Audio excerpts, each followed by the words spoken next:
Hey guys, welcome back to my channel. So today we are going to unbox this. So this is the 2013 SRT Viper and this is by Hotwheels. I bought this for MRP which is 179. So let's unbox this and see how this one looks.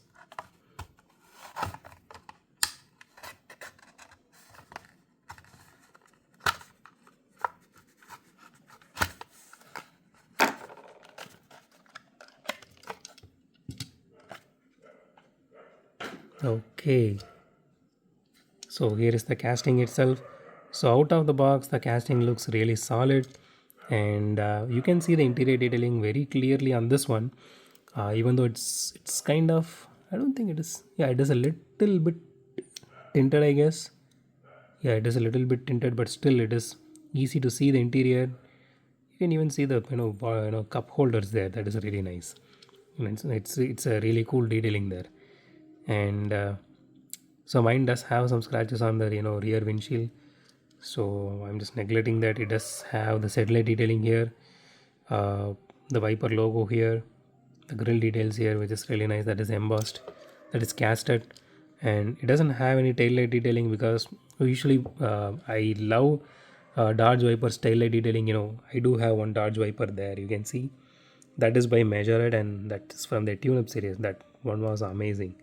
So even the livery on that one that actually has like Viper scales kind of thing. I don't know if you guys have that. If you guys missed out, if you are able to buy that one, just go ahead and get that one. That's an amazing one.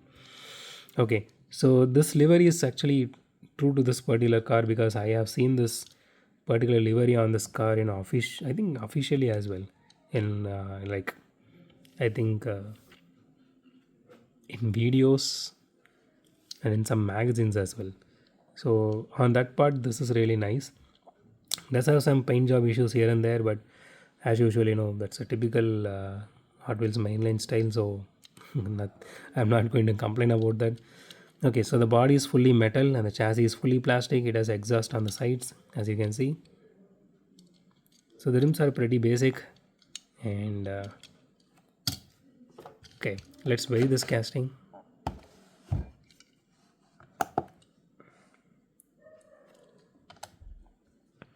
Okay, 32 grams, not bad. Okay, let's roll this car. Okay, it rolls smooth but not fast. It does have a little bit of wheel wobble on the rear wheel, but it rolls really smooth and it does reach end of the track. So yeah, that's really good. So let's rate this casting now. So since it's a main line and it always they always go with three-sided detailing. So here they went with two-side. Actually, one of the person in my comment section claimed that this both of these sides are considered to be one.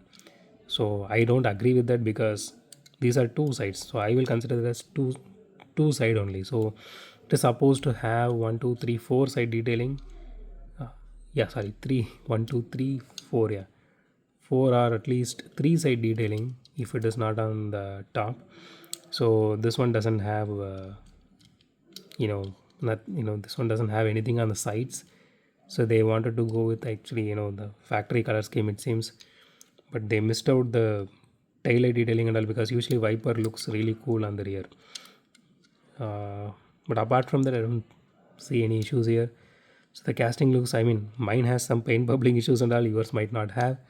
So on the rating standpoint, I would give, I mean, 9.5 out of 10 because considering it doesn't have one side detailing and it has a lot of paint issues and a lot of paint bubbling. So a lot of issues. So for everything, I'm just taking out point 0.5. So 9.5 out of 10. Yours might not have all these issues apart from this one because that is like common for everyone.